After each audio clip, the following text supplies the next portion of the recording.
Okay, we're on chapter 20, Proverbs.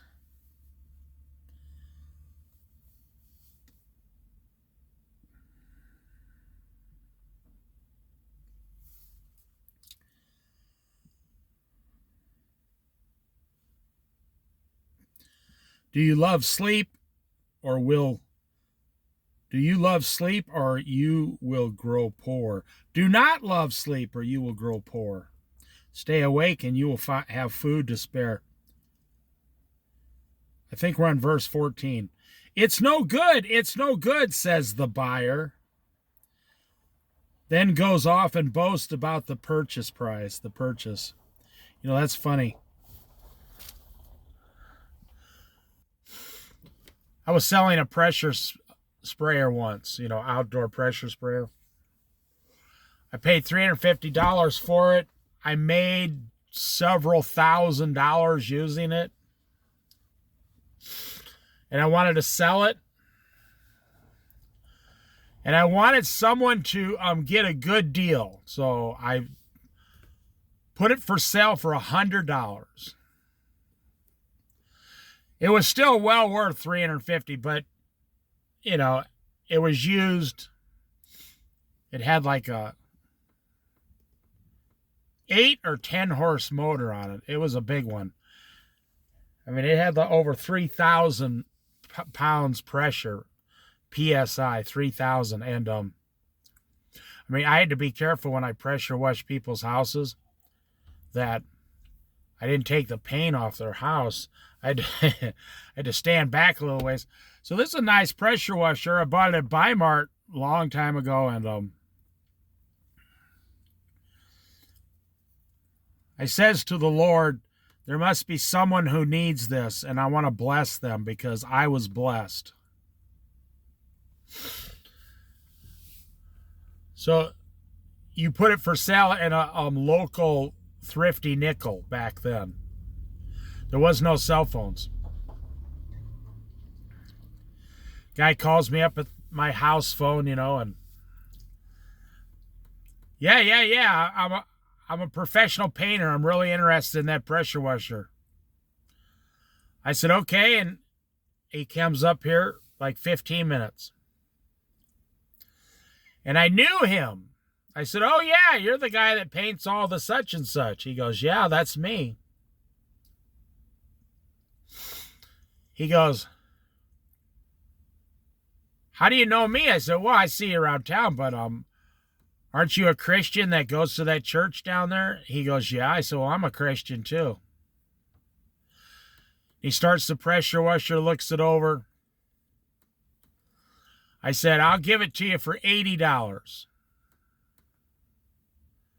And that was funny. He said, nope, the Lord just told me to give you $150, 50 more than you're asking. He said, because I don't want to be, in debt to no man. I said, okay, that's fine too, if that's what Jesus just told you. We're just standing there in the street, and he's buying it out of the back of a van, and one of my vans, and he says, the Lord just told me to give you extra money. I said, okay, that's fine. I saw that guy 10 years later, and he still had that same pressure washer. It's the kind of guy who takes care of every single thing. But you see here,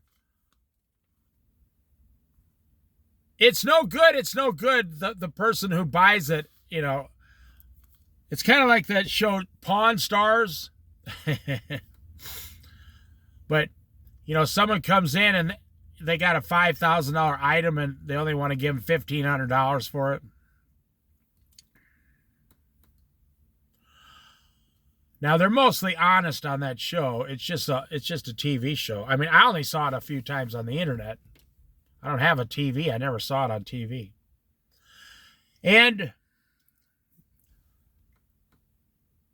I had a guy come give me this big sob story once about how he needs a car.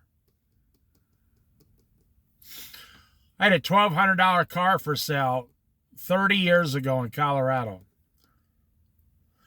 And he just got out of prison, had a daughter. I said, well, the car's going to need new brakes and a few things, but You know, you could probably drive it for 15,000 miles, no problem. And he says, well, I'm asking for, he said he became a Christian in prison and he was asking for help. And I mean, the guy was only 26 years old. I mean, I said, all right, I'll sell it to you for $300. Because at the time I said, I need $300 to go do something over here. I said, that's the best I can do is $300.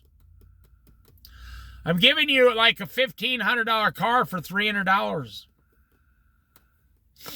Oh, thank you. Oh, thank you. So he starts driving the car.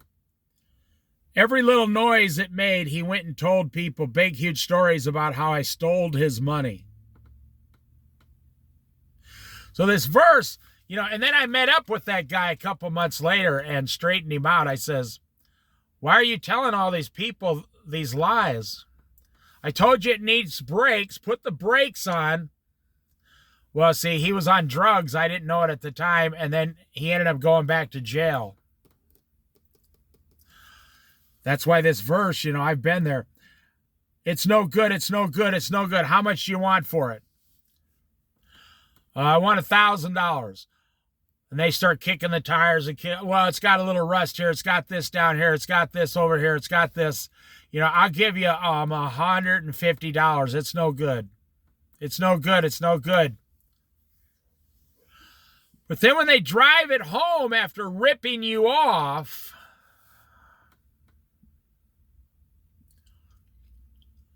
they tell all their family and friends, hey, look, I got this $2,000 car for only $100. Yep. Then they go off and boast about the purchase, their great purchase, it says. Verse number 15. Gold there is, and rubies in abundance, but lips that speak knowledge are a rare jewel.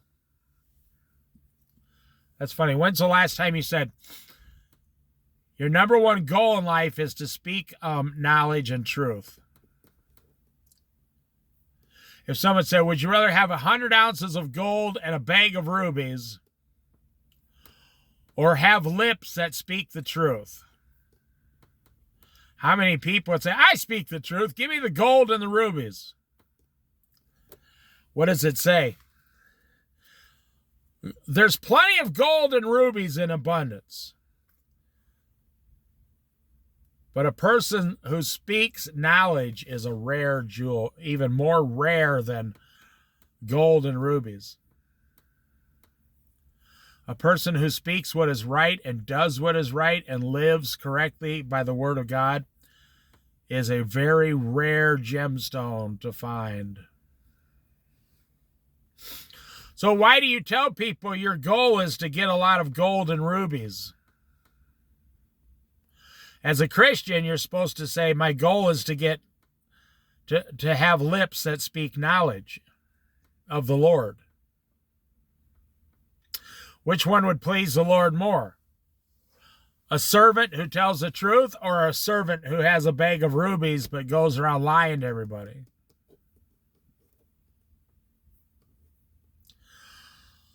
Take the garment of one who puts up security for a stranger. Hold it in pledge if it is done for an outsider. Otherwise, you're not going to get paid. Well, it's funny how all three of these verses so far are about money and stuff. It's funny how people say, you know, they are your best friend when they're borrowing money. Oh, yeah, they're going to pay you back. Oh, yeah, they're on the straight and narrow road. There's no way they're going to go off track.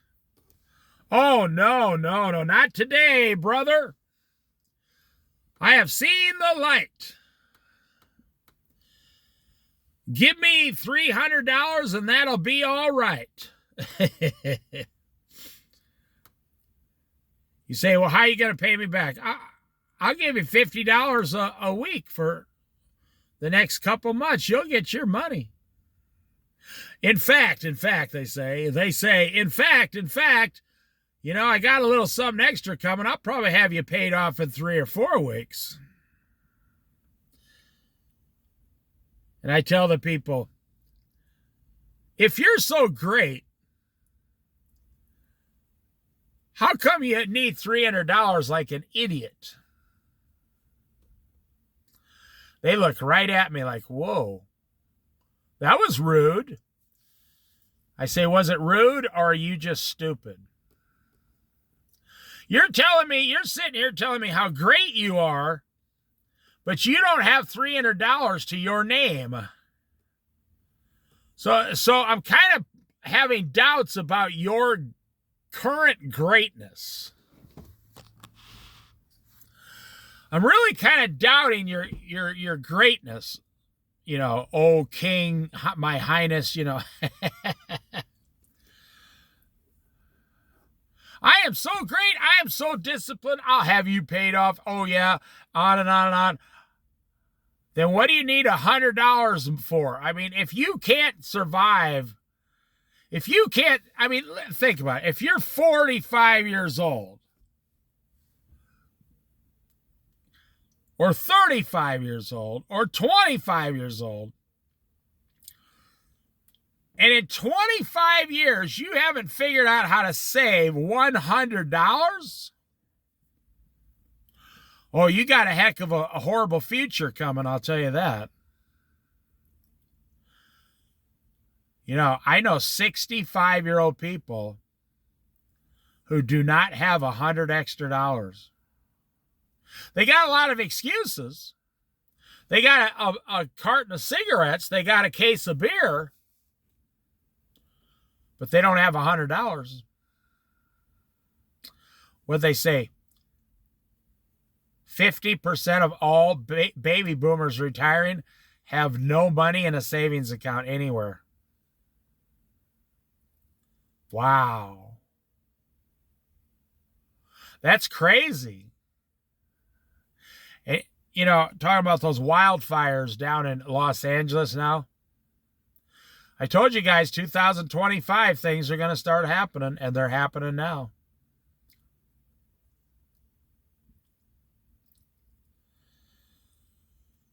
You're going to see, in the next few years, you're going to see a tsunami of homeless baby boomers who don't have any money and they can't pay the rent. The rent will be higher than their $1,200 a month Social Security. We're almost there now. Where are they going to go? They're going to go out on the street in their car. That's where.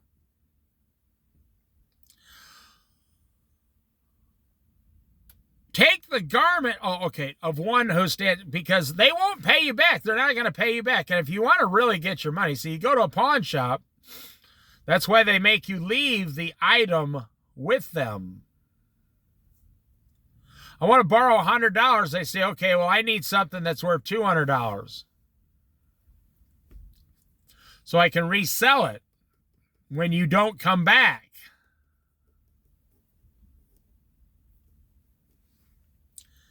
Oh, no. I am so great. I will definitely pay you back. The average loan in a pawn shop's only like $100. People need $100 to make it the next 10 days before their rent's due.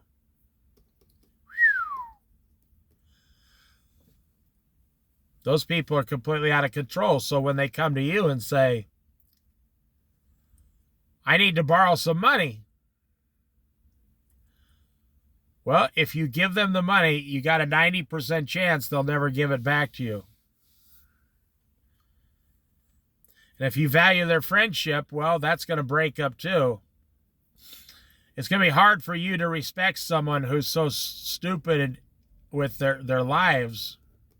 And then now it's going to be hard to be friends with someone who completely refuses to pay you back as their friend. You're going to start thinking, this guy doesn't trust my relationship with him.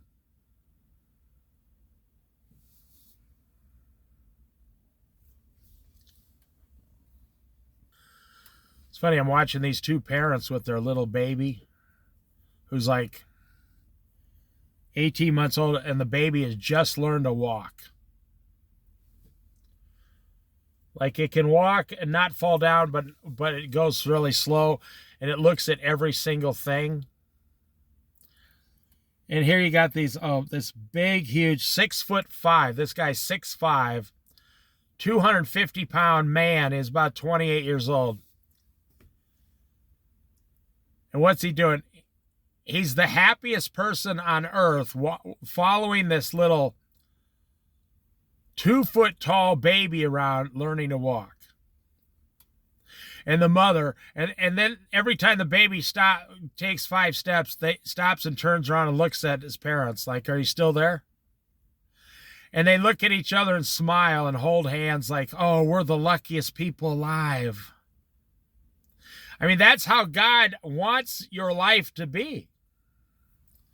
What'd you do last weekend?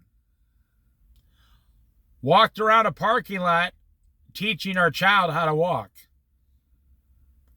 That's exactly the pace you're supposed to be going in this life.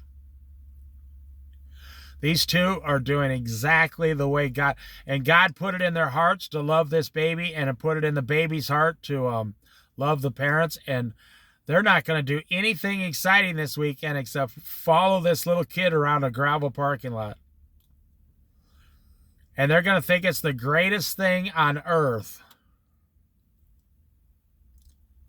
But what, most people are running for gold and rubies. Most people want more money, more money, more. You know, these two, they're not even thinking about money at all. They're thinking about how much God has blessed them with their baby and their marriage together. And they keep smiling at each other like, oh, this is awesome. That is fantastic. That's the way it used to be all the time. You get off work, you'd go out and sit in a chair and watch your kids running around in circles in the yard.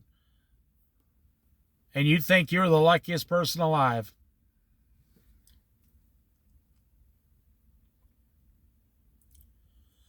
Verse 17, food gained by fraud tastes sweet, but one ends up with a mouthful of gravel. It's saying, deception, thievery. Thieves. You steal bread, you're like, yeah, I stole this. I never paid for it. And at first it might taste better because you're like, yeah, I outsmarted them. I got some free bread. But after you do that for a while, the Lord takes the satisfaction out of your heart and out of your brain. You're no longer satisfied with life.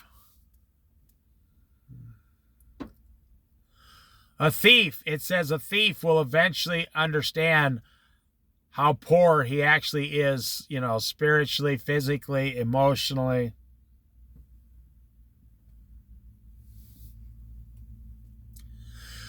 You think you're really great, but after a while, then Jesus shows up, believer or non-believer, and he says, I want you to work for your food, and I'm going to make all your food now taste miserable until you pay these people back.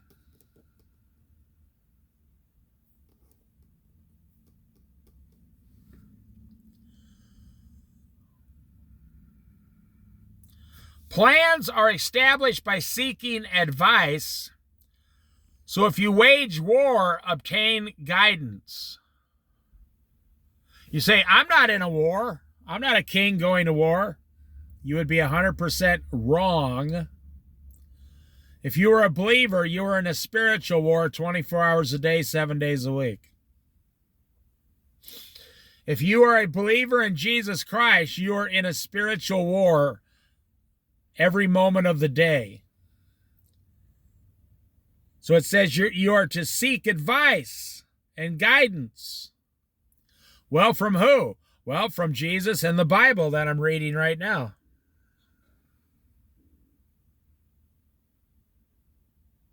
You think, well, I'm not at war, but no, Christians don't realize you are at war. You're at war between God and the world. You're at war with yourself because you want the worldly things, the worldly toys. So you're at war with yourself because you want the worldly toys. Every time you go, you calculate how much is left on your credit card. You go to the store and say, man, I could buy this right now and make a few payments. Like it's the last item of one of those that'll ever be. They'll never make another one. When you realize that China just pumps out crap all day long by the millions, and just how cheap junk most of your possessions are at your house.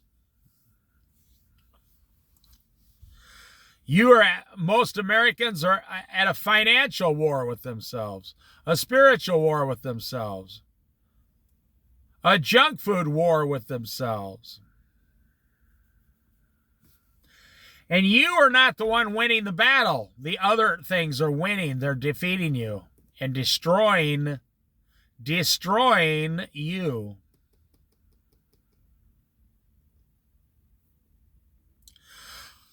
A gossip betrays a confidence, so avoid anyone who talks too much. A gossip betrays a confidence. Well, the basic rule is, if you don't want someone else to know something about you, don't tell anyone, except for maybe your wife. You don't have to tell your children. Just tell your wife. Nobody else. Don't go to work and tell, oh man, I got something I need to get off my chest. Nope, because that person will tell everybody else.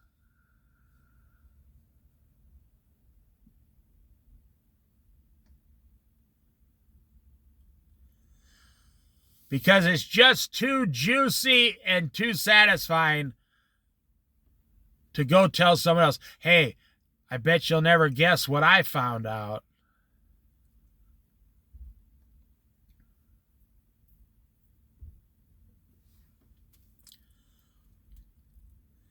It says avoid those kind of people. Avoid them. If someone curses his father or mother, their lamp will be snuffed out in pitch darkness. God is the Lord Jesus is very, very strict about your parents and how you are supposed to respect your parents. It doesn't say respect your parents if they're fantastic parents. It's not what it says. It says honor your father and mother. No matter what they are, you need to honor them. You don't even have to honor them for them. You can honor them because Jesus told you to. Honor Jesus by honoring your parents. Or your lamp will be snuffed out in darkness.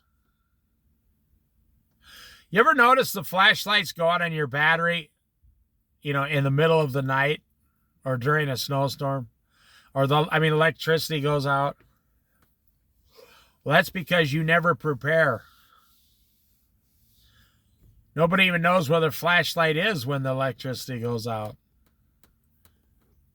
You think, well, I'm going to start honoring my father and mother before the dark times come into my life. Well, but you've already mistreated them.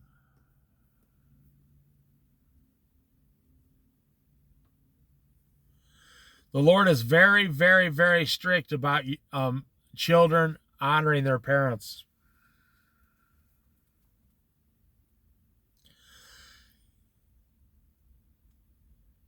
An inheritance claimed too soon will not be blessed at the end. That's the prodigal son right there. He wanted his inheritance too soon.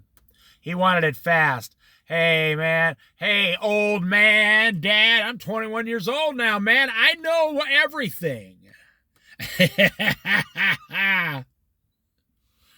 That's funny. My son told me once, I want to find out what's wrong and right and wrong my own way. I want to do it my own way. And he expected me to argue with him, and I said, oh, okay, go ahead. I said, let me get a chair and, a soda here. I want to watch.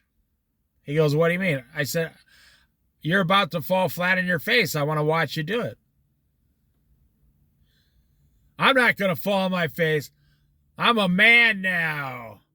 I'm 17 years old. I know what I'm doing.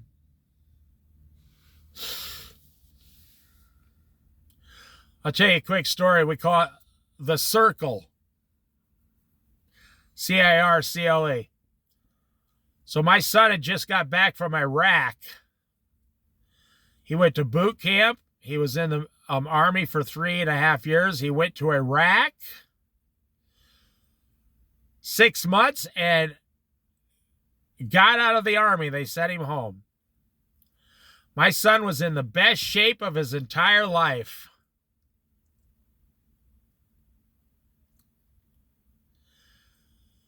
Now, my son weighed, at the time I weighed like 220, and my son weighs 145. And it was funny. Talking about, the prodigal son telling his father, give me what I want now. I'm a man now. So my son, he said, I think I can take you now, old man. And I didn't give him the reaction he was looking for. I said, oh, thank you, Lord. I've been waiting my whole life for this moment. My son goes, what? You got a little worried. I said, oh, I've been waiting for you to call me out. I didn't think you'd do it until I was like 70 or 80 years old. You're calling me out at 42 years old? He says to me very seriously, listen, Pa, no disrespect, but I just spent 3.5 years working out. I know what I'm doing. You are fat and out of shape, and I know that I can take you. So I pulled over in a campground immediately. I immediately pulled over in a campground.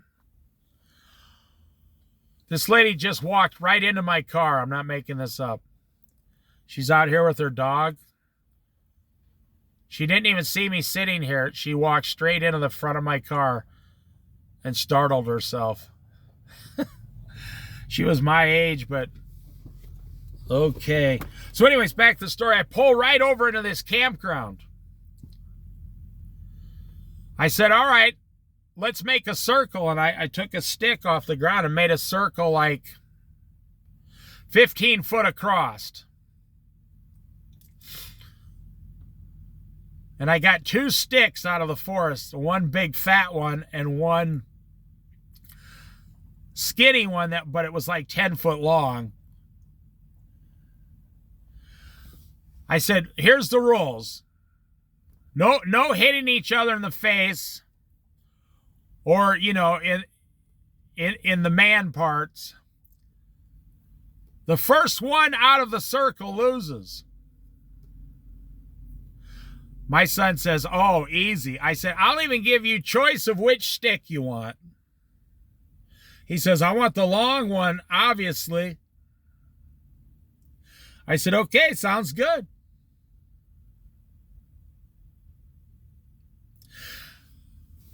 Now, this is a father and son moment.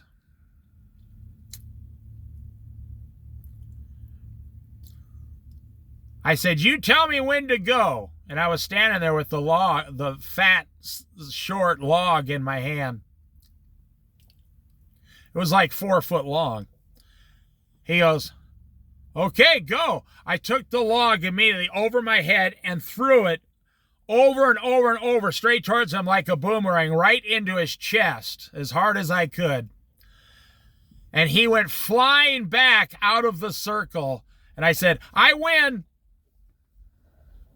The whole thing lasted 3 seconds. I said, so much for your Army training. He jumps up. Oh, he jumped right up.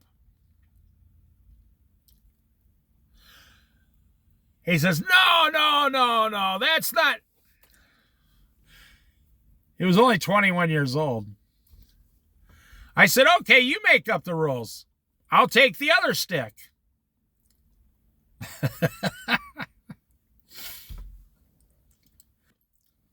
He said, same rules.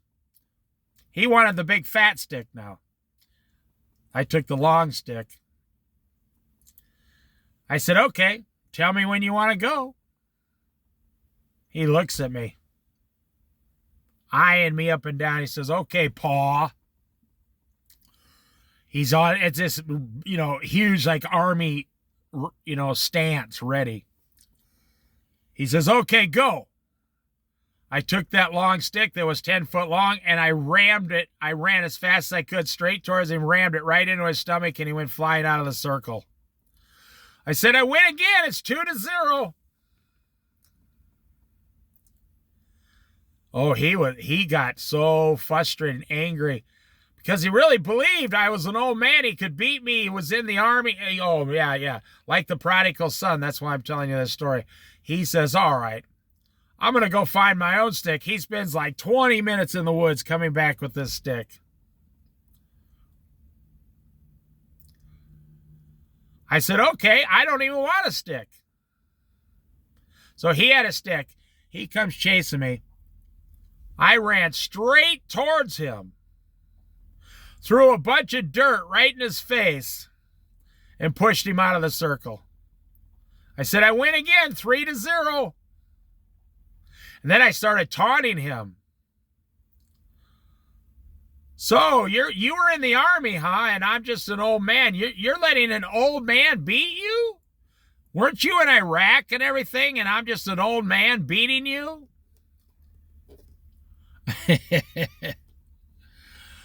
So then he wanted no sticks. We were just going to wrestle and see who could throw each other out of the circle. Well, you know how that went. He weighed 140 and I weighed 220. And I was born and raised on a farm, and he was not. In about 15 seconds, he went flying out of the circle.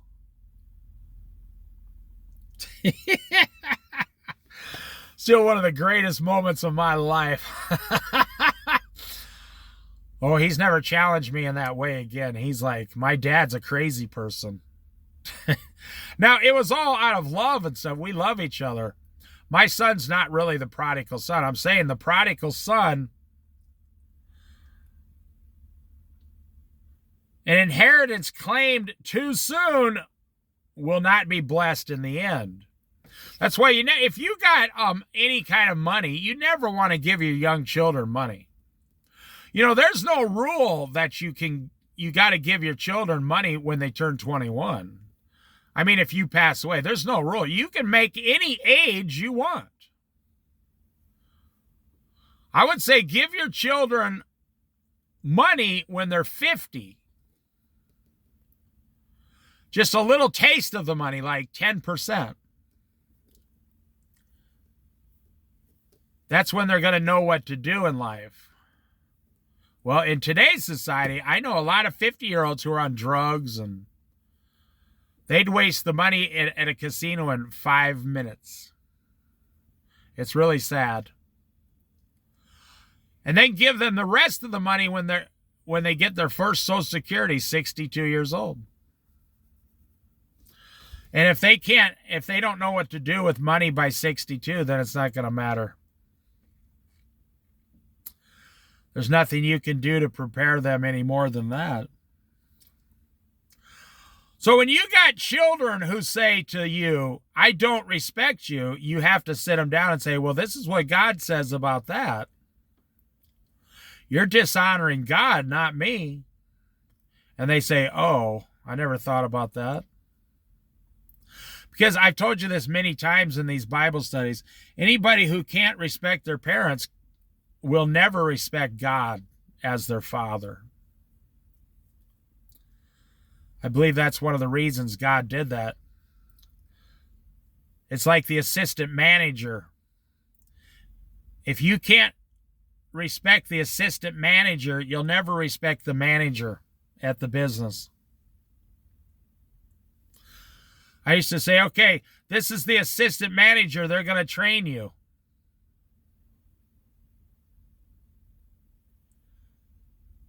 And they'd say, okay. I say, if you don't get along with the assistant manager, we're probably going to fire you. And most of the assistant managers I had were female because they were just easier to work with, in my opinion. I find women to be very hard workers. I've had much more luck hiring women than I have men. That may surprise you. Women like to gossip about other women all day, but when it comes to working, they work very hard. Men tend to goof off. Women, they'll get down and work.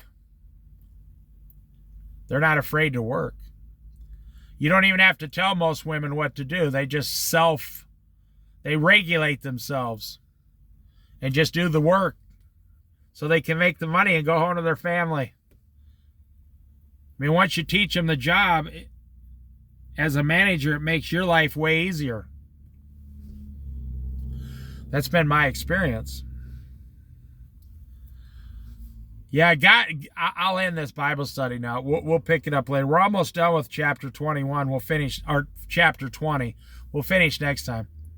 That was one of the greatest gifts I've ever received when my 21-year-old son came back from Iraq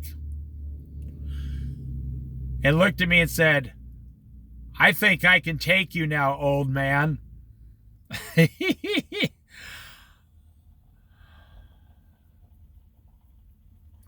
I was only like 40 years old exactly.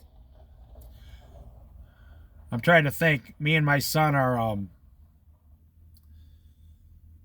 17 or 18 years apart. We're not very far apart. And he says, I think I could take you now, old man.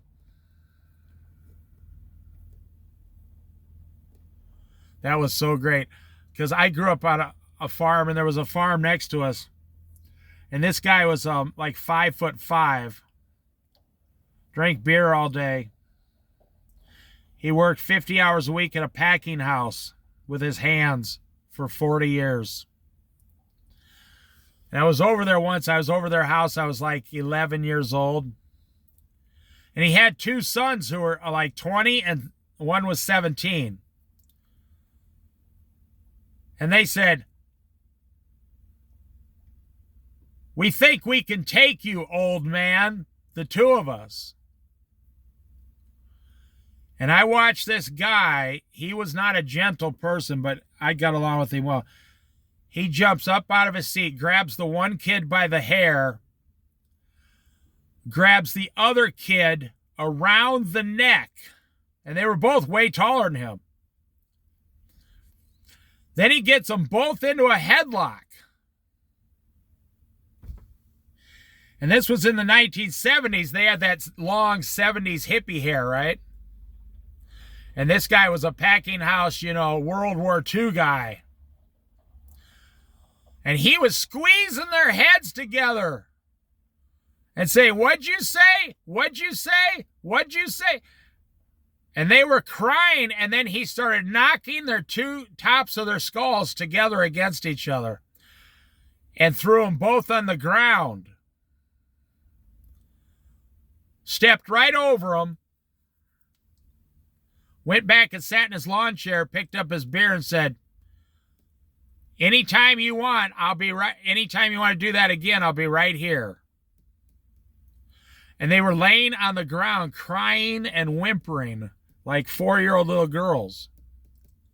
I'd never seen anything like that in my life. That guy he made sure my sons will never try that again as long as they live.